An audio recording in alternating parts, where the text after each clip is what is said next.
Hii ni Alama na bado tunaendelea kuziandika alama kwa wanatasnia wenzetu ambao wanaendelea kufanya vizuri katika tasnia ya filamu hapa nchini Tanzania.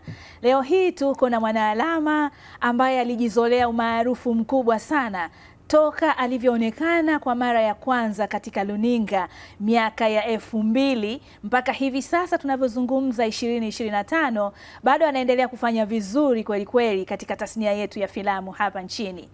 Mwanaalama huyu aliwika kweli kweli pale aliposhiriki katika mchezo wa fukuto, ikiwa ni usajili mpya kabisa katika kikundi cha Kaole. Akaigiza kama mke mkubwa wa Muhogo Mchungu, huku mke mdogo akiwa ni Bista na watoto wake wakiwa ni Nyama Yao pamoja na Kibakuli. Hivyo akajipatia jina la Mama Nyama Yao, ambayo limedumu toka 2000 mpaka sasa. Hajulikani kwa majina mengine, anajulikana kama Mama Nyama Yao. Tayari niko naye hapa studio, nina mambo mengi sana ya kuweza kuzungumza naye, lakini kwanza hebu tumfahamu vizuri ili tuje tuzungumze naye hapa.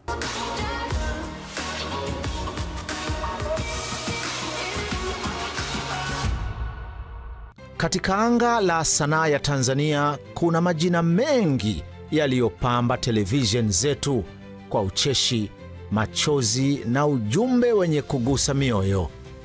Hata hivyo, kuna mmoja ambaye sauti yake, tabasamu lake na uhalisia wa uigizaji wake vimebaki kwenye mioyo ya watazamaji kwa miongo kadhaa. Na huyu ni Pili Athumani Rwei, wengine wengi tukimfahamu kwa jina la Mama Nyama Yao. Ilikuwa majira ya saa 2 za asubuhi Jumapili ya Juni 3, 1973 jijini Dar es Salaam kwenye hospitali ya Ocean Road.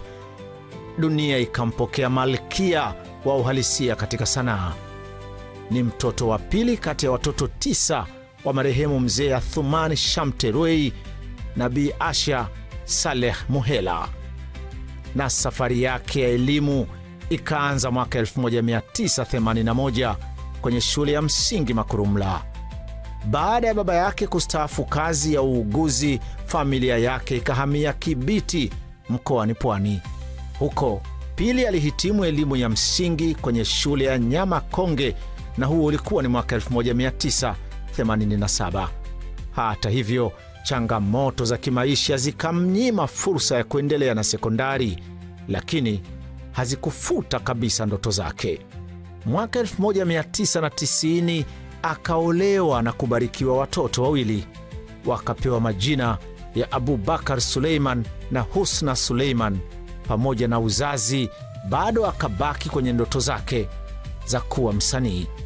Mwaka 2000 akachukua hatua ya kwanza katika ndoto hiyo na kujiunga na Mtitu Art Group, kikundi cha sanaa kilichokuwa kikiongozwa na wasanii wengine Kido Toma na William Mtitu.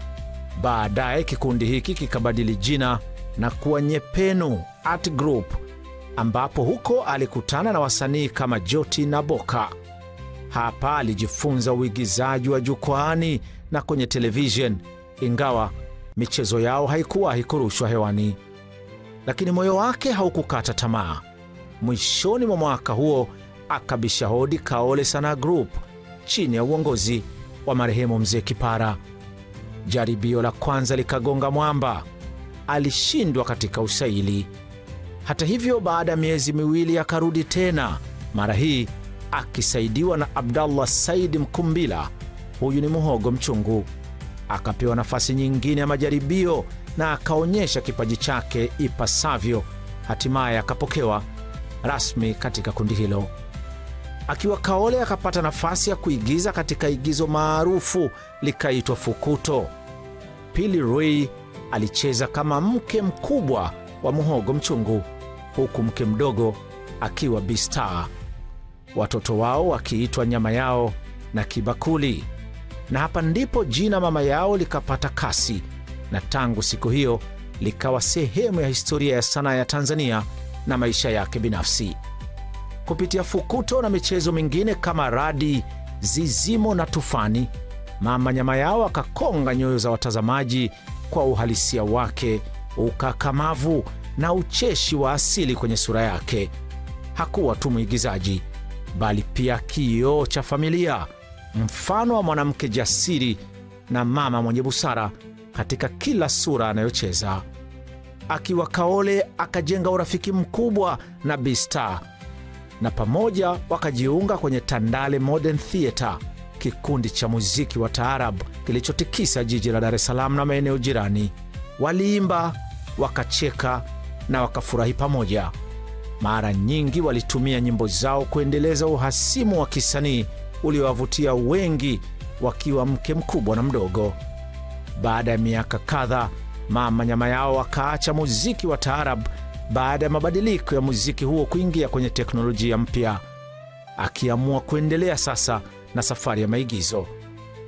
Ilipofika mwaka 2008 akaamua kuwa msanii huru, uamuzi uliomfungulia milango ya fursa. Filamu yake ya kwanza huko ikawa ni Soka la Bongo chini ya Sultan Tamba, ikamjengea heshima kubwa, na baada ya hapo akaigiza tena filamu kama My Chocolate, Witch Doctor, Nesi Selina, Big Surprise, Mkwe na nyingine nyingi. Lakini pia aling'ara katika tamthilia maarufu kama Ndoano, Panguso, Hatia na Mtaa wa Kaza Moyo. Mwaka 2012 Mama Nyama Yao alizalisha filamu yake binafsi, akaipa jina la God is Perfect. Filamu hii mwenyewe anasema ni kielelezo cha maisha yake halisi pamoja na familia yake, changamoto, imani na mapambano ya kila siku, ingawa bado haijawahi kutolewa rasmi sokoni. Anaamini siku moja itakuwa nguzo ya mafanikio mapya. Mbali na sanaa, Mama Nyama Yao anajishughulisha na biashara ndogo ndogo. Anapenda sana muziki wa taarab, kutazama filamu na tamthilia za ndani na nje ya nchi, na ni shabiki mkubwa wa soka, na timu yake ni Yanga ya Jangwani, Dar es Salaam.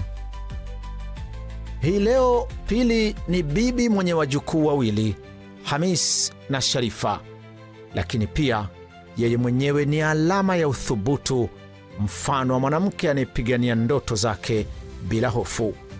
Kutoka katika mitaa ya jiji la Dar es Salaam hadi kwenye television za mamilioni ya Watanzania, Mama Nyama Yao amethibitisha kuwa sanaa si tu kwamba ni burudani, lakini pia ni urithi wa moyo, ni sauti ya kizazi, roho ya mwanamke jasiri.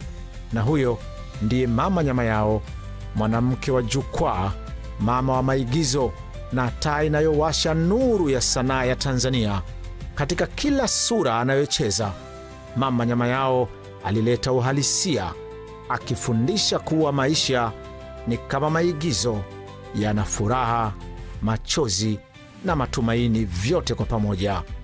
Kwa kizazi kipya cha wasanii, Mama Nyama Yao ni somo la ujasiri, mfano wa kuwa ndoto zikilindwa kwa imani hazifi na zitaishi milele.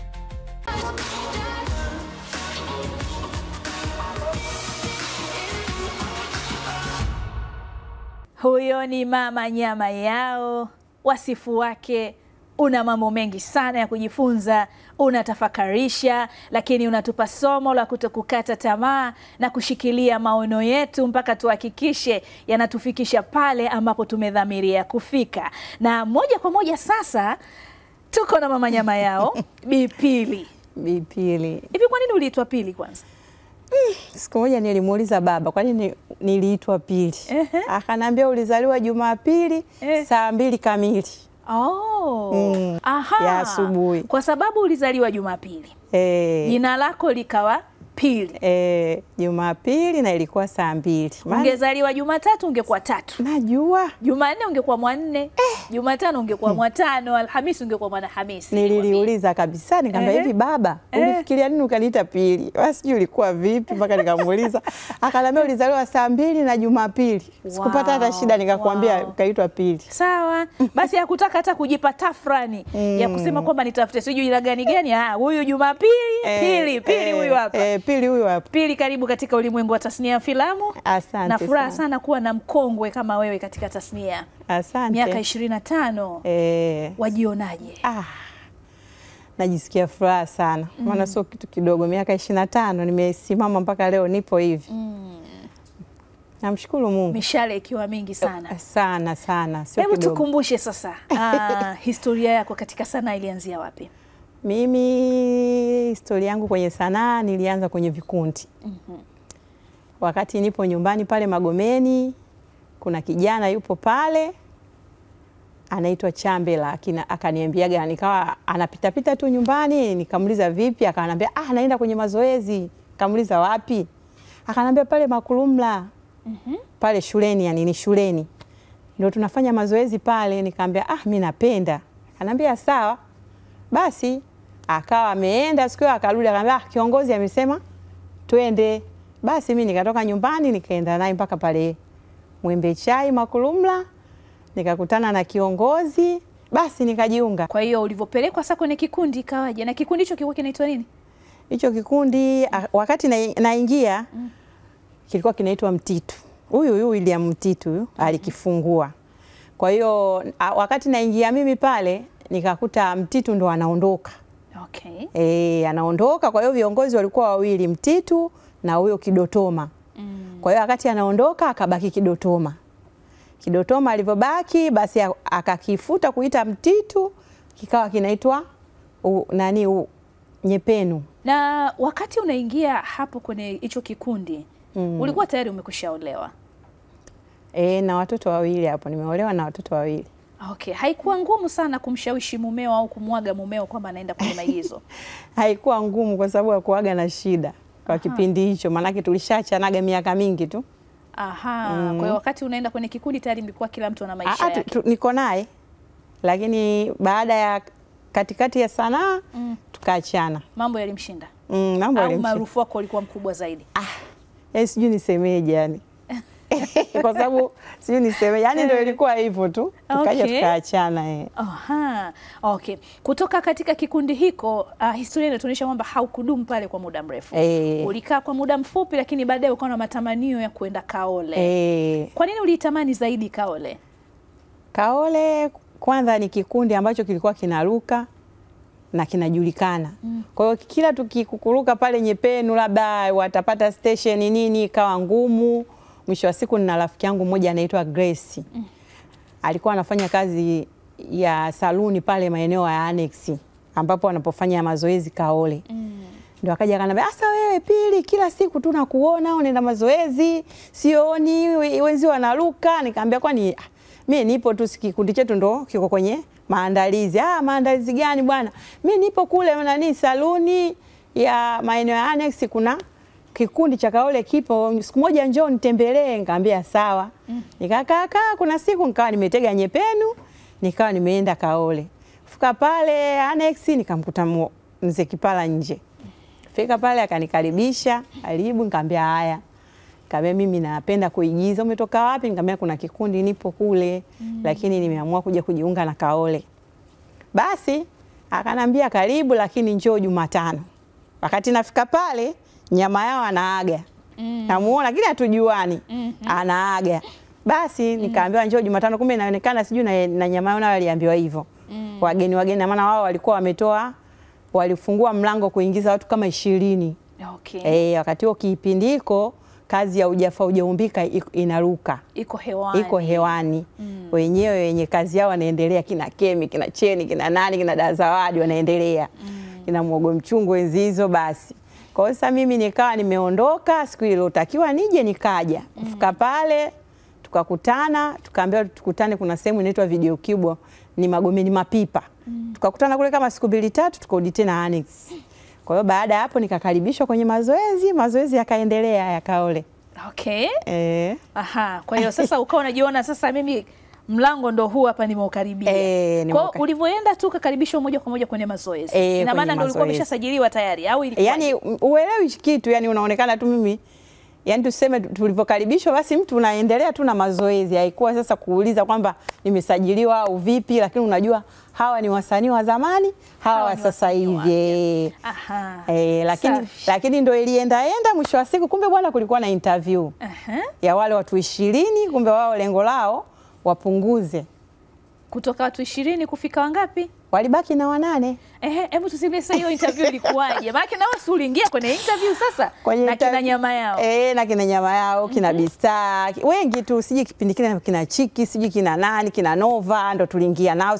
Yaani sijui ni watu hao, sijui wale walikuwa washaingia. Basi katika interview wakapita watu 8, mimi sikupita. Huwezi amini. Katika kundi la watu 20. Wakapita watu 8. 12 tukatolewa. Basi sikupata usingizi siku hiyo. Sikulala kabisa. Nimefika nyumbani na waza, yani mimi ndo nimetolewa afu Nyepenu nishaondoka. Naanzia wapi narudi wapi? Basi mwisho wa siku nikawa nimekubali matokeo. Katika kundi lililopita umesema kipindi unaingia lakini nyama yao pia walikuwa kama wanaonekana wanatoka kwenye interview. Hapana shaka wanatoka kwenye kuomba nafasi. Hapana shaka kwenye interview pia walikuwepo. Ndo nilikuwa nao wote mpaka Bista nyama yao. Bista nyama yao kina Chiki wao walipita kwenye kundi la yani sikumbuki Chiki na Nova ndo ilikuwa muda huo, lakini nyama yao na nyama yao na Bista nakumbuka. Kwenye interview mlikuwa naye. Tulikuwa nao. Wao walipita. Walipita 8 na kuna mwenzangu huyo Boka huyo, mwanangu huyo. Maana huyo Boka ni mwanangu ambao babake alikopo mimi ni kaka yangu kabisa, bibi zetu baba moja mama moja. Kwa hiyo wakati nakuja Kaole, yeye nimemwacha Nyepenu. Akanambia mbona shangazi umeenda hujaniambia? Nikaenda, siku nikamwambia basi na wewe jaribu, labda watu hawajaenea wanaohitaji. Kwa hiyo kufika na yeye akawa ameingia katika wale watu 20. Kwa hiyo katika interview na yeye alipita huyo Boka. Mimi peke yangu nikawa sijapita. Na wengine lakini 12 nikawa nimerudi nyumbani basi. Kwa hiyo ikakupa funzo gani? Yaani funzo ilonipa pale unapokaribishwa sehemu. Yani uwe makini sana kwenye vitu vingi. Kwa sababu Kaole kipindi kile wanakukata kwenye interview, kwanza wanakuangalia tabia. Tabia yako, kama una mambo machafu, na ulikuwa wanakuangalia mpaka nyumbani kwenu unapoishi unaishije. Lakini kwa imani mimi sikuwa hivyo. Kwa kitabia niko vizuri. Ila nahisi labda kwenye sanaa sikuwa sawa. Au kwa watu waliohitaji 8, basi wale walikuwa ndo wenyewe walikuwa wanahitaji. Walikuwa wakali zaidi yako. Labda yani naweza nikasema hivyo. Lakini na wewe pia uliwatazama ukaona hapa hata ningefanya nini nisingechomoka. Yani wewe acha tu sijui. Sasa ikawaje ukapata usajili Kaole? Basi nimekaa na maumivu yangu, ule mtoto si ndo Boka ni mwanangu ambao kipindi kile nakaa Magomeni niko na mume wangu. Akawa anakuja sasa, vipi mnaendeleaje sio nini, ananisalimia anapita kwa sababu wote tunakaa ile Magomeni. Akawa ananisalimia anaondoka. Nikawa imeenda huku naangalia mchezo wa hujaumbika ndo unaendea ukingoni. Sasa siku nikakaa nimeumia. Akasema hivi kwa nini nisiende pale, kuna mkaka mmoja anaitwa Muogo pale. Kwa nini nisiende nikamuuliza au nikamwambia mimi nimetolewa lakini roho yangu haijapenda. Akatio simu hakuna. Maana ningemuomba Boka anipe lakini simu hakuna, ikabidi tu nijiandae. Siku imefika saa 8 mazoezi yanaanza, nikaenda. Kufika pale nikamwambia mtoto mmoja hivi, katoa mazoezi washaanza, nitie Muogo. Muogo akujua anaitwa na nani. Akatoka. Kutoka akaniangalia, nikamsalimia. Nikamwambia unanikumbuka? Nakukumbuka. Nikamwambia yani uwezi amini, yani naumia tangu sijapita kwenye interview naumia. Akanambia kwa hiyo nakuomba wewe kama wewe nisaidie nirudi. Akanambia basi haya nenda nyumbani. Sasa kati anajibu yani anajibu tu simple. Yani unajua kama Muogo anaweza akakujibu kitu ukaona kama nani Haya huyo mimi nikarudi nyumbani. Nimekaa. Sasa kwa nini ulimfikiria Muhogo na si mtu mwingine? Kwani wewe na Muhogo mlikuwa na ukaribu gani? Sikuwa na ukaribu naye, ila pale Kaole walikuwa watu wengi, ila tu mimi unajua katika sehemu ukifika lazima hata kazini kwenu unajua kabisa yani movement kuna mtu fulani nikimfuata hivi, yani kama kaka fulani nimehisi nikienda kumwambia anaweza akanisaidia. Lakini ndo kama unavyosema najitafakari. Hata nisaidia ila mimi kama nilisema tu yani nifanye tu hivi, kama itakuwa sawa, kama ijawa sawa. Basi nimerudi nyumbani, nimekaa kama miezi 2. Naona ujafa unaumbika ile inaondoka. Nimekaa siku hiyo yule mwanangu akaja. Shangazi, nimekuja na habari njema. Nini? Alikuta nakosha vyombo mwenyewe. Nimekuja kukuambia unaitwa Kaole kesho. Yaani unaambiwa sikupata usingizi. Maana napenda tu sanaa. Sio sanaa sasa hivi watu wanapenda kwa sababu ya pesa. Sisi kipindi kile tunapenda tu, yani iko kwenye damu. Nikamwambia naitwa, nani kasema? Mwogo mchungu kasema unaitwa. Nikasema haya. Huyo mimi saa 8 haijafika, nimefika mimi. Ulifika saa ngapi? Kwanza masaa niko naona hayaendi.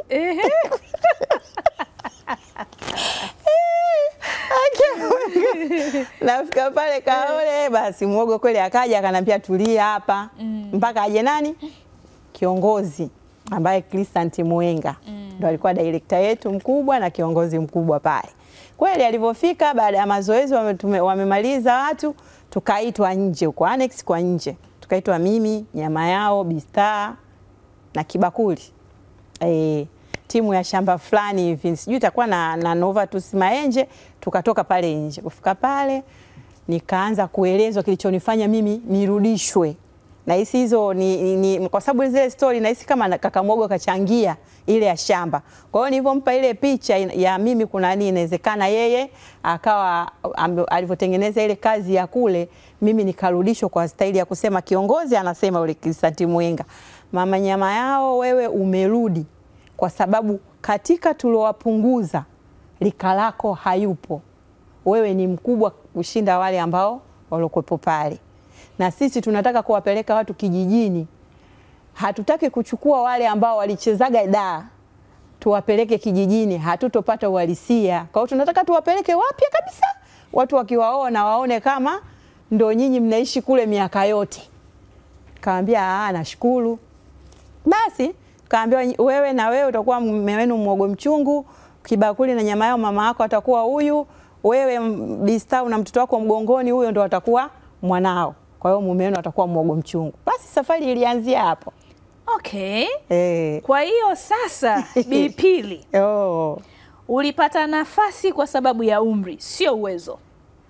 Kwa maelezo yako. Kwa maelezo yangu. Yaani naweza akasema sijui ni umri, sijui na ya unajua kwenye sijui nisemeje. Naweza nikasema hicho nacho kinachangia. Okay. Lakini nisingeweza kucheza vizuri, sidhani kama wangenirudisha. Mimi nasema hata watu ambao wanaofanyaga mashindano wakihitaji 8, hata iwe kwa staili gani, watachaguliwa tu 8. Kwa sababu idadi tayari iko pale. Hata wawe wazuri wengi kiasi gani, lazima wabakie naye. Okay. Kwa hiyo sasa ukawa umepata nafasi, ukaambiwa huu mchezo unaenda kuchezewa kijijini. Wewe utakuwa mke mkubwa wa Mwogo mchungu. Mke mwenzako Bistar ambaye mtoto wake atakuwa nao, wewe mwanao Kibakuli na Nyama Yao. Ulipomtazama Bistar hakukupa hofu kasema nitamweza huyu? Kipindi kile unajua sinaweza nikasema labda hofu inakuja, lakini sikuwa na imani kwamba vitakuwa vitu gani, lakini sikuwa na hofu sana. Hukuwa na hofu sana. Sawa sawa. Sasa tutarejea kwako, tuje tutazame sasa huo mchezo wa fukuto kupeleka kijijini. Utueleze namna ambavyo mlikuwa mnamgombania Mwogo mchungu na tetere wake. Na mtazamaji, hebu kwa sasa tuende mapumziko mafupi, tukirejea hapa tutazidi kuzungumza na Mama Nyama Yao. Tumerejea na kipindi hewani, bado ni Alama, na siku ya leo tuko na Mama Nyama Yao ambaye historia yake ilianza kuandikwa toka miaka ya 2000 alivyojiunga na kikundi cha Kaole, na hapo akapata nafasi ya kuigiza kama mke mkubwa wa Mzee Muhogo katika mchezo wa fukuto. Tuliokuwepo enzi hizo tunakumbuka bato, ushindani uliokuwepo nyakati hizo. Sasa hebu tueleze sasa, baada ya kupata ile nafasi ambayo kwako ilikuwa ni bahati nasibu sana, kwa sababu najua moyoni kuna kitu ulikuwa umejiwekea. Sasa ni kitu gani ambacho ulikuwa umejiwekea ukasema kwamba nikienda kucheza lazima hiki kitu Watanzania waone kwamba nina kitu na viongozi wangu waone kwamba walifanya makosa kuniacha? Nitoa sikukosea. Kiukweli nilivyoingia shamba, jina la Mama Nyama Yao lilisimama likasimama tena. Nilicheza. Na tangu jina langu liliitwa Mama Nyama Yao mpaka leo, yani halijawahi kubadilika. Okay. Kiukweli watu walikuwa wanakuja Kaole, wakifika Kaole mtu anaweza kukaa hata mwaka mmoja hajawahi kucheza. Lakini mimi kama yani tuseme ile ni bahati kama unavyojisemea, kitendo cha kurudishwa na kupelekwa kwenye mchezo moja kwa moja. Kiukweli ilikuwa bahati na sikushuka mpaka leo. Mimi sikuaso. Sikuaso kusema nilifika Kaole, nimeaso, nimekaa nilivyoipata mama nyama yao mpaka leo. Tukumbushe kipande ambacho hutakisahau katika Fukuto. Katika Fukuto. Kwenye ushindani wako wewe na Bistar. Tunataka sisi wahenga tujikumbushe enzi zetu. Yani kipande cha mimi na Bistar, siku alonifuata nyumbani kwangu kupigana. Yeye ndo kamchukua mume wangu. Lakini yeye ndo alitoka kule na maasila akaja nyumbani kwangu. Akaja alinivamia. Huwezi amini lakini nilichunika. Maana waliweka kwanza kamera pembeni. Wakatafuta vitu vya kuniweka sawa, maana nilichunika. Kuna sehemu maana kule kijijini si unajua kuna sehemu zile tope walikuwa nyumba za tope zile. Kwa hiyo wakati alivyonisukuma hivi lakini kwa bahati mbaya. Soka dhamilia, bahati mbaya. Nikaenda nikajichuna. Nilipojichuna kati kaanza kuhudumiwa pale, baadaye akasema inabidi tu kwa sababu kaumia basi tucheze taratibu mpaka tumalize kipande. Ilikuwa ni nini haswa mpaka kuja kufanya fujo kwako? Yani sijui, sikumbuki vizuri, sijui ilikuwa ni nini. Sijui maana kulikuwa na tabia nyama wao akitoka shule kama wanapiga chabo pale ambapo kwa Bistar afu wanakuja kunipa story au saa nyingine wakija pale nyumbani hawasemi, wanaumia. Anaporudi baba wao anamuona baba sasa anajishuku kwa watoto kwamba yeye katoka sehemu fulani. Lakini sasa kwa Bistar sikumbuki, sijui nilimkela nini. Sababu mimi nilikuwa mpole kuliko yeye.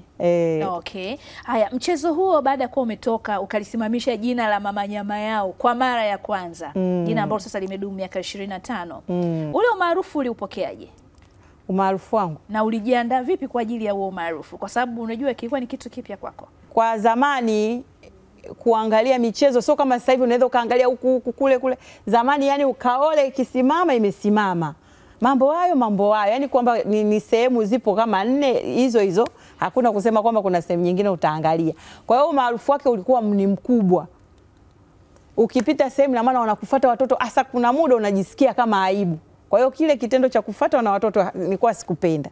Ila kwa kusema kuwa maarufu nilikuwa napenda. Kuna wakati wote ambapo uliwahi kwenda ukashangazwa na mapokeo ya watu na ilikuwaje? Tulisafiri wasanii wa Kaole, tulienda Sumbawanga. Tulikuwa tumealikwa kule na mkuu wa mkoa wa Sumbawanga. Tumefika kule yani yale mapokezi sitoyasahau katika maisha yangu. Kwanza tulikuja kupokelewa katikati ya msitu na ngoma za asili. Tukatoka hapo tukaingizwa kwenye magari, zikaanza pikipiki, zikaja sijui nini, sijui gari ndogo, sijui baiskeli mbele. Yani yale mapokezi sitoyasahau katika Kaole miaka ile tulokuwa. Wow. Yani kweli mlikuwa watu wakubwa. Tulikaribishwa kipindi hicho, kila mtu anarudi nyumbani anasema yani hata kama nitaacha Kaole nitafanyaje, yani hiki kitu sikisahau. Okay. I say, hongera sana. Ilikuwaje sana, nataka tukumbushe pia, ilikuwaje mkatengeneza chemistry nzuri sana kati yako wewe na Muhogo Mchungu na Bistar hata baada ya kuwa mmeondoka Kaole? Yani sisi baada ya hapo kwanza sisi tulikuwa kama ndugu. Yani tuko kama ndugu mpaka leo. Mimi familia ya Bistar inanijua, ya Muhogo Mchungu inanijua. Yani yeye na wewe Bistar kwangu familia yani wote tunajuana. Yani kama family friend. Kwa sababu ilifika kipindi fulani Bistar alinichukua. Sababu Bistar na Muhogo Mchungu walitoka kikundi cha TMT. Tandale Modern Theater. Kwa hiyo Bistar alinichukua nikaenda naye Tandale Modern Theater. Modern Theater kuimba taarabu. Umeelewa? Kwa hiyo mimi nikamwambia shoga yangu mimi sijui. Akanambia utaweza bwana, tuwe tunatoka hapa kwa sababu kuongozana kwetu si pamoja. Unajua watu mkiwa mabesti na maana mnataka kila mnapotaka kuachana muachane muda ule, kila mtu anaenda nyumbani. Alafu mimi na yeye tulikuwa hatukai mbali sana kwa pale tunapotokea. Okay. Kwa hiyo sababu umenigusia na mambo ya taarabu, tuingie tu na uko taarabu. Ukajikuta sasa umeenda kuwa mwimbaji wa taarabu. Kule TMT. Taarabu ulikaa miaka 10. Miaka 10 nimeimba pale TMT. Hebu tueleze historia yake hapo ilikuwaje? Kipindi hiko Fukuto inaruka. Kwa wakati Fukuto inaruka Bistar mimi ndo mtu na mke mwenzie, hata tukiongozana mtu na mke mwenzie. Kwa hiyo kipindi hiko TMT bado hawajanunua vile vifaa magitaa nini. Walikuwa na ngoma najua na keyboard na sijui ni gitaa moja tu ile basi. Kwa hiyo ina maana kama biti nini walikuwa wanatumia ngoma. Kwa hiyo najua mimi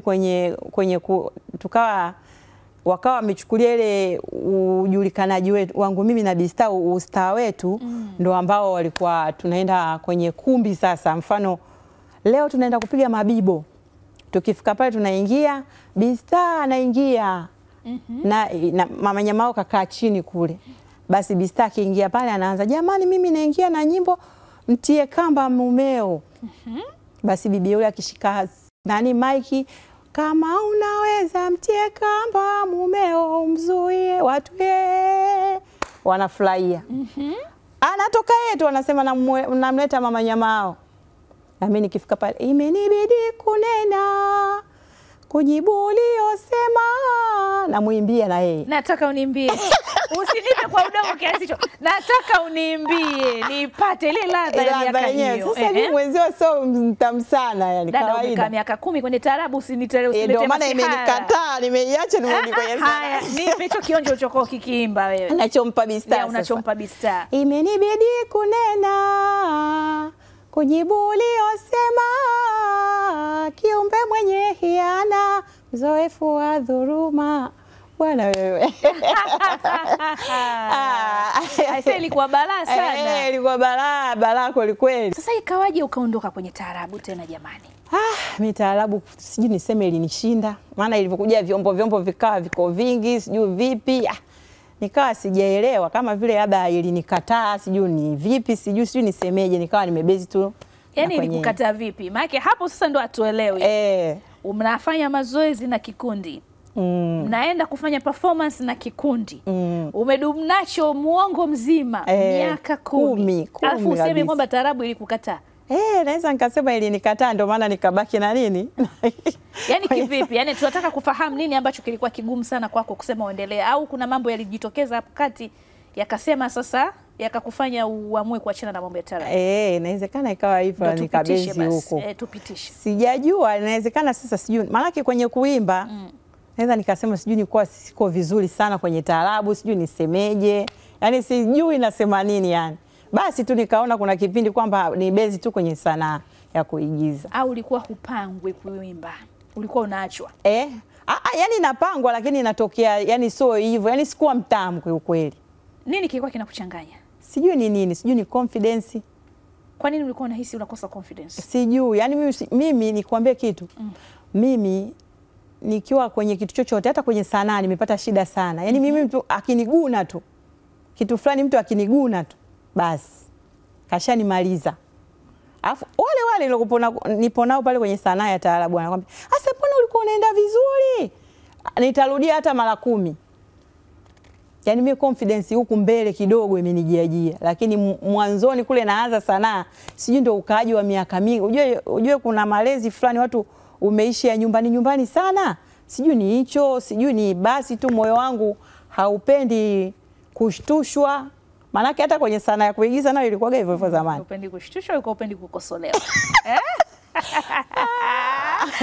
Bipili. Hapo alikuwa akikukosoa unapata tabu, unaona tafrani. Yani nashtuka, nasema kwa hiyo pale nimekosea. Kwa hiyo sasa kutaka kuimba unaanza tena kumwangalia, sijui nakosea, unakuta hauendi. Kuna siku iliwahi kutokea mtu akakukosoa vibaya ndio ukasema bye bye taarabu? No, sikuondoka kwa ajili ya kukosolewa. Yani tu mapokeo mazuri yalikuwa hayapo mbele kusema kwamba nimeenda huku unakuta sanaa ya kuigiza huku vitu vizuri vinaenda, unaona kumbe huku kwenye taarabu napoteza muda sana. Kaole kwa jumla yake ilikujenga vipi katika sanaa yako? Mimi Kaole ilinijenga kwa sehemu kubwa sana. Sababu Kaole tulienda, kuna kipindi watu wengi waliacha. Na wengine ndio hao walitoka nje wakawa wameenda kutengeneza filamu zao nini. Lakini mimi asilimia kubwa ya kukaa miaka mingi Kaole nilikaa. Tena katika watu nilikaa Kaole mimi. Pindiko tulibaki ambao tulotoka nao wengi walipumzika kwa kusema tumechoka, tumefanyaje, tukabaki hivi kama kina Bi Hindu, kina Bi Kidide, Da Zawadi, kina Da Bahati, kina Tito, kina Beni, ndio tulibaki pale TZF. Tena ilinisaidia kwa sababu kipindi niko nyuma naweza nikasema katika sanaa yangu kwenye uchezaji sikufikia sana pale nilipokuwa nataka, lakini kukaa kwangu pale alitokea mtu anaitwa Chiki Mchoma. Huyo alianzisha mazoezi yake sio ya kawaida, ya madaftari kabisa, kama tunaenda shule jamani. Tukawa tunafundishwa. Nakumbuka hicho kipindi yule baba mnyonge lakini haki yake mpe.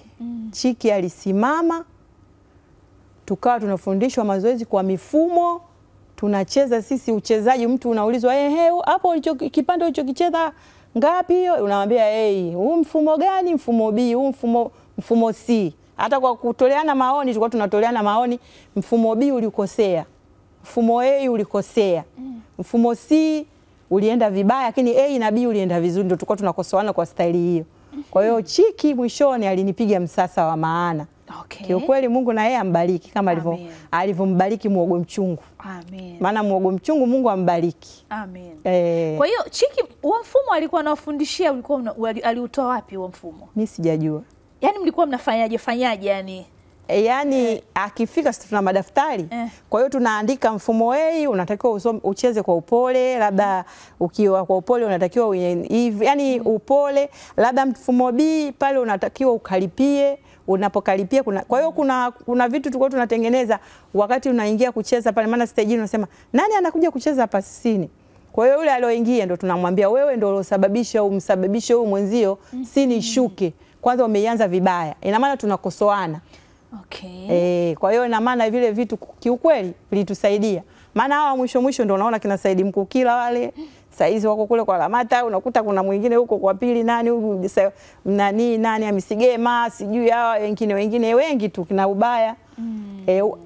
Chiki mwishoni alijitahidi kuna nini.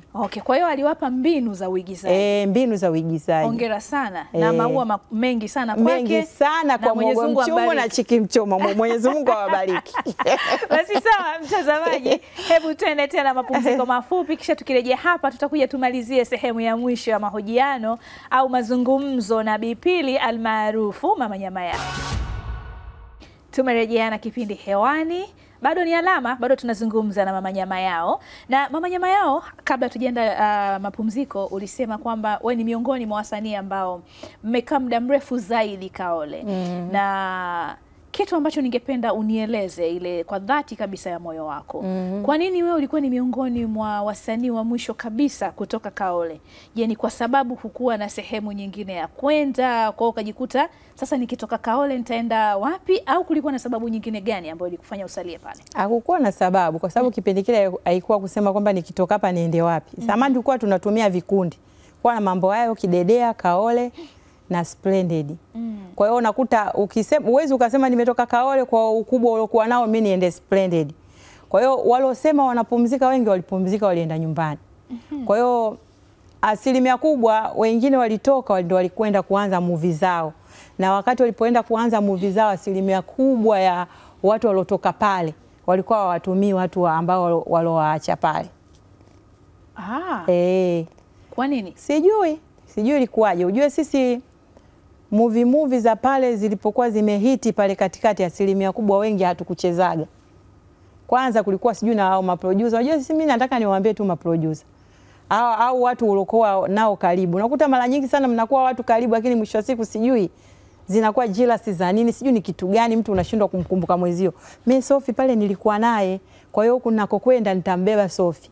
Kwa hiyo baadaye ikaenda sijui ndio watu wakaenda kubebana, sijui yani sijui tuseme mtu alovaa vizuri, sijui alofanyaje, sijui ilikuwa vipi. Mwisho wa siku ikawa hivyo, lakini wengine wametoka Kaole hawakuwa na issue, walikuwa nyumbani. Unaweza kukuta kina Kemi, kina nani walikuwa tu nyumbani, walikuwa wachezi movie. Sasa unakuta mtu kama mimi nilikaa, wakati nilipopumzika Kaole nilikaa kama miezi kadhaa hivi, ndo akaja, labda nakumbuka siku hiyo nilitwa na Lamata. Akanita kwenye movie yake moja inaitwa My Chocolate ya Udama. Nikacheza sini zangu 2. Akanambia Manyamayao una kitu, mimi nitakuchezesha. Nikakaa akanita. Akanambia utacheza nani, kuna kazi moja hiyo ya Udama, Witch Doctor. Nikaenda nikacheza Witch Doctor. Akanambia Manyamayao wewe una kitu, unajua unacheza vizuri tu Nikamwambia sasa sijui yeye alikuwa ajui kama tu tulibwagogo sio kama hatuwezi.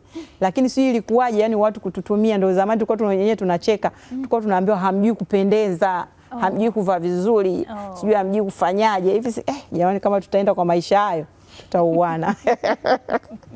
Umeona nikatoka pale akaja akanichezesha tena Nesi Serena ya Yusufu Mlela, maana miaka ile kila mtu unaweza kukuta anamfuata producer anamtengenezea kila kitu, ilikuwa ya Yusufu Mlela. Kwa hiyo hapo nani alikupeka kwa Yusufu Mlela? Ni Lamata huyo? Yani producer anakuwa Lamata, kila kitu anatengeneza yeye. Story nini zamani na maana mtu mimi naweza nikawa na kazi yangu.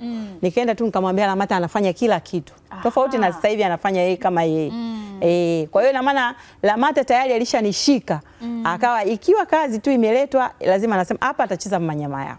Kwa hiyo pale mimi nikacheza ya Nesi Serena, mwanangu akawa Nisha. Nilipotoka kwenye ila ndo hapo sasa nikaja kucheza kazi zingine, mwisho akaja kunileta kwenye Big Surprise ile. Huyo Lamata. Akaja tena nikaja kuchezwa Mkwe au Dama. Huyo Lamata. Kwa hiyo nje ya Lamata producers wengine walikuwa hawakuoni? Sijajua sijui ilikuwaje. Yaani baada ya kuniona umo ndo sasa kuna wengine wawili watatu sijui waliniitaga kwenye movie zao mimi sijui. Na ambazo hujawahi kuziona? Kwenye movie ambazo watu wengine nimecheza kama kwa Isike nimecheza na movie fulani nimecheza Na kwa Isike ni hivi karibuni sasa? Muda tu. Muda. Okay, sawa. Nashukuru kwamba umenieleza moja kwa moja namna gani ambavyo sasa ulijikuta unaingia katika filamu. Yaani ni mtu alikuona akasema ngoja huyu ni mjaribu. Nicheze naye. Ucheze naye ndo kampa kitu kizuri akaendelea kukuita katika kazi nyingine. Okay, sawa. Sasa ukijitathmini toka umeanza sanaa ya uigizaji miaka 2000 mpaka sasa hivi. Je, unafikiri ni mafanikio gani makubwa ambayo umeyapata kupitia sanaa? Mafanikio sio makubwa kihivyo kwa nilipotokea, lakini tu labda niweze nikasema Mungu kanipa kibanda hicho ninachokaa Mbezi, labda niseme hicho. Namshukuru Mungu kwa hicho, lakini sio mafanikio makubwa sana, yani kawaida. Ni kibanda ni nyumba? Tuseme ni nyumba, maana ukisema hivyo Mungu anaweza kanilani. Hebu yaeleze vizuri mafanikio yako bwana. Mbona unayaonea haya tena mafanikio yako? Mafanikio ni hayo tu, labda ni hiyo nyumba nilojenga Mbezi na kando hiyo. Na ukiwa sasa wewe mwenyewe, najua kuna wakati waga unakaa unajitathmini mwenyewe, sawa? Ukijitazama sasa wewe kama wewe, unaridhika na nafasi ulionayo katika sanaa au unahisi ulitakiwa kuwa juu zaidi ya hapo? Yani sana. Sasa idadavue. Sijui ni nini sijui. Kwa sababu kisanaa naweza nikasema najua kucheza sana, tena najiamini. Najua sana kucheza. Lakini sijui ni kwa nini, sijaelewa. Sijui ndio katika watu wanaotafsiri nyota, sijui nini, sijui yani ni kitu gani, lakini najua kucheza. Unafikiri nini kifanyike sasa? Kwa sababu wewe mwenyewe unajiamini na unajua kabisa una nafasi yako ya juu kabisa katika uwasilishaji wa sanaa. Sijui niseme nifanye nini, sijui. Sijajua. Manake niliingia kwenye kipindi hicho cha sijui nisemeje. Ndio hayo tunaosema uwezi kuingia kwenye mambo ya kuproduce wakati wewe ni muigizaji. Uwezi kuingia kwenye director wakati wewe ni muigizaji. Hata kama zile idea unazo kidogo, uwezi ukafanya hivyo. Wewe kama ni muigizaji unasubiri tu na producer wote wanakujua. Na kila kitu watu wote wanajua. Kwa hiyo mwisho wa siku mimi nasemaga kila kitu kina muda wake. Na ndio maana nilikaa Kaole, nilienda nikakaa nyumbani sijui miaka mingapi, aliniona nani Lamata. Akanichezesha. Kwa hiyo pale inaposimama labda inawezekana riziki labda ndo pale imesimama. Naweza nikasema hivyo. Lakini kwa usanii bado ni msanii. Ukiwatazama wasanii wenzako ambao uliingia nao kipindi hiko pamoja, mwaka mmoja mkaanza mchezo mmoja pamoja. Mathalan Bista. Na sasa hivi anafanya vizuri, anashiriki katika kazi 2-3. Umewahi kukaa na Bista ukamuuliza kwa nini mwenzangu wewe unafanikiwa zaidi katika upande huu wa sanaa? Siwezi kumuuliza kwa sababu najua. Ninachojua yani ile tu ndo Mungu amemwandikia yeye vile. Na mimi nimeandikiwa ni hivyo kwenye kazi. Na bado siwezi kusema sijafanya kazi. Nimecheza, si kama juzi nimemaliza Kaza Moyo. Nilikopo nimecheza ndoano. Pamoja katika riziki Mungu hawezi kukupeni wote kwa pamoja mkaenda sawa. Kila mtu na riziki yake Mungu kasema. Kwamba huyu atampa hivi, huyu atampa hivi.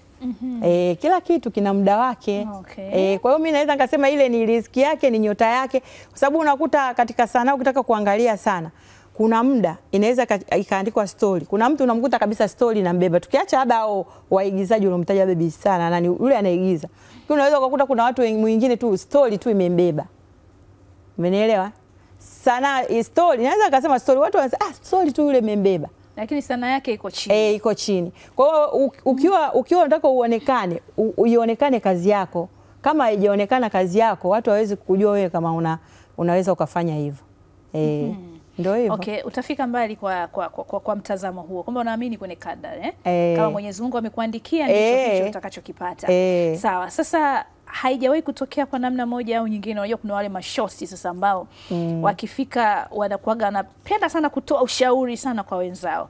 Wakakwambia bwana Bipili, unajua hebu twende kwa mganga tukasafishe nyota. Mbona sasa hivi hauitwi, imekuwaje shogangu? Haijawahi kutokea watu namna hiyo? Hawajawahi kutokea. Wala hujawahi kushawishika? Mimi mwenyewe nikijiona nimezidi sana hivi, labda nataka kuomba Mungu na sala zangu zile za usiku. Aidha nikaamka saa 8, nikajitoalisha, nikaswali sala zangu za usiku basi. Hivyo na imani kama ndo muda wako umefika, Mungu atakufungulia. Lakini ukiona umetulia, muda bado. Kila subra. Kitu kina muda, subra. Na ndio maana mimi subra zangu zinanisaidiaga. Nilipiga subra kwenye sanaa, na nilipofika pale Lamata alivyoniona alinipeleka, na hata kama ukiona umenyamaza hapa auitwi, ndo pale kwako haikuwa, Mungu kasema hapa kwanza subiri. Kuna kitu chako kipo kitakuja. Tena kikubwa hasa. Tena kikubwa hasa. Okay. Safi sana. Unafikiri sasa kwa mtazamo wako na maoni yako, kwa sababu umeshiriki pia kwenye kazi 2-3 nyingi kiasi chake. Unafikiri kwa nini sasa hivi wasanii wa zamani hawatumiki sana katika tamthilia ambazo zinaendelea? Kwa mtazamo wako. Mimi sijajua, yani nikitaka kuangalia ndo hayo tunasema nyuma kipindi kile chetu kwa Kaole, wakati au ndugu zetu walikuwa wamesema wanaenda kuanzisha filamu. Ukitaka kuwauliza ni nini, kwa nini hauwachezeshi wale walioacha pale, hamna jibu. Yani yeye ndio choice yake, kwa sababu yeye ndio kashashika mkanda kule, yeye ndio mfanyaji, huwezi kumlazimisha, na nafsi yake labda inamwambia hivyo. Na kingine huwezi kukataa, kuna upcoming wanakuja wengi, lakini sijajua kwa nini wanasema hawa wengine wa nyuma tunawaacha. Itakiwa wachanganye na upcoming wacheze. Sijajua, lakini mimi kingine ninachokitazama kwa maproducer wengi, ubaili wa hela. Anajua kabisa nikimchukua huyu mgeni, kuna watu ambao anafufua vipaji, na kuna mwingine yupo anasema nikichukua mtu fulani hela yake itakuwa nyingi. Umeona? Lakini nikimchukua huyu nikimpa tu shilingi ngapi huyu inamtosha. Hawaliziki. Na maana wao producer ataki yeye kuchukua 5,000, mchezaji achukue 2,000. Anataka yeye achukue 7,000, 6,000 labda na 500, mchezaji ampe 500. Umeelewa? Wakati wewe ulichopewa ni kingi, wewe chukua hiki 5,000, mimi nipe 2,000. Umeona? Labda hicho mimi ndo ninachokiona. Sawa sawa. Na nikurudishe sasa, ukifumba macho Bipili, ukijitazama toka umeingia kwenye sanaa mpaka sasa, ni matukio gani magumu, mabaya ambayo hutakaa uyasahau katika tasnia hii ya filamu ambayo yalikukuta wewe kupitia sanaa? Ni mengi, yani naweza kukwepa. Lakini la kwanza ndo kalile nilokuhadisiaga tu kwenye interview, Kaole sikupita ile, labda ile ilishapitaga machungu siku nyingi. Mengine mengi tu sio nisemeje. Nipe mawili tu. Ninaloniuma naweza nikasema ni umecheza, umeenda kucheza demo alafu baadaye unaambiwa ucheze. Umeona? Hii demo yani haufai wewe kucheza. Unaona, naweza nikasema kazi kama 3-4 zimenipitia hivyo. Yani wewe utakiwa kucheza. Ukiuliza waambia basi tu imekuwa hivyo. Yani umechezeshwa kwenye demo. Demo ikapita. Demo ikapita. Alafu ukaambiwa hautakiwi. Yani wewe hapa utakiwa kucheza. Wewe imesha kutokea? Ishawahi kunitokea. Ulipokeaje sasa? Basi tu ikaniuma, alafu tayari ilikuwa kitu kishakuwa kimetiki, lakini sasa hapa hutakiwi kucheza wewe. Unafikiri hiyo ni sahihi? Ni sahihi kwa sababu kuna vitu ambavyo havitaki yani tuseme kwamba kuna sababu. Kuna sababu. Wewe uliridhika? Nikaridhika. Kwa nini roho ilikuuma? Kwa nini roho ilikuuma? Roho imeniuma kwa sababu nilitegemea. Unajua kuna muda wa mategemeo. Kwamba nimetegemea, alafu baadaye mtu amekwambia hivyo. Umenielewa? Okay. Sawa. Na kwa kumalizia sasa, Bi Pili. Wewe umejiwekea malengo gani katika sanaa? Malengo yangu.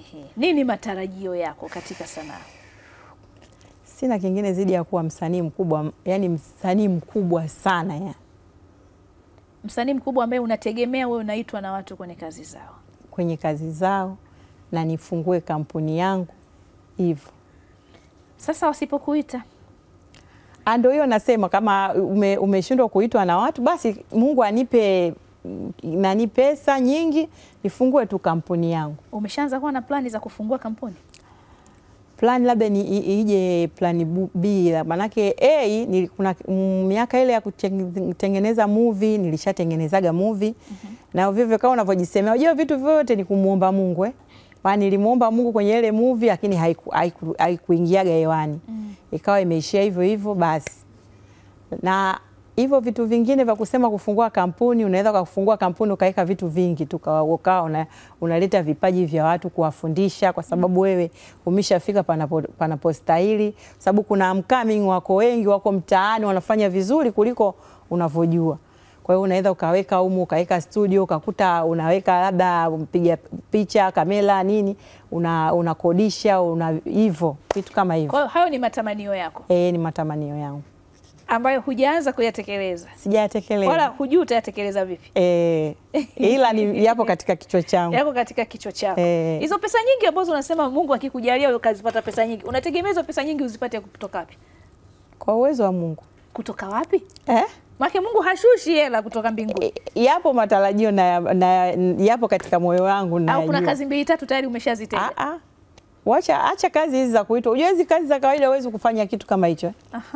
Uitwe eti sijui mimi na tamthilia yangu useme ukafungua hicho ninachokisema. Okay. Matarajio mengine kabisa. Ambayo usingependa kuyashare na wanaalama hapa. Matarajio yako binafsi. Sawa, nashukuru sana basi Bi Pili. Nimefurahi sana tumezungumza kwa kirefu katika kipindi hiki cha Alama na tumeyafahamu mengi haswa kutoka kwako. Naamini wakati ujao mwingine tutaitana hapa tuzungumze pale ambapo sasa tayari zile ndoto unazozielezea hapa zishakamilika. Umezikamilisha. Na mimi tu nikupe rai. Anza kuzitafuta ndoto zako. Zikimbize ndoto zako. Tumia njia zozote za halali ambazo unaona zitakufikisha katika ndoto zako. Usikae kusubiri zikufuate. Sawa Kwa sababu mafanikio yanatafutwa, hayakufuati unapokaa. Sawa. Kwa hiyo inshallah siku moja natamani kuwa sehemu ya watu watakaosherehekea mafanikio yako. Basi asante sana Bi Pili. Shukrani sana mpaka wakati ujao basi. Asante. Na mtazamaji, mpaka kufikia hapo tunahitimisha kipindi cha Alama kwa siku ya leo. Na hapana shaka tumepata kuifahamu vyema historia ya Mama Nyama Yao toka alivyoanza. Ametukumbusha mambo ambayo tuliyakosa kipindi hiko ambako michezo ya maigizo ilikuwa ikirindima katika vipindi au katika televisheni mbalimbali.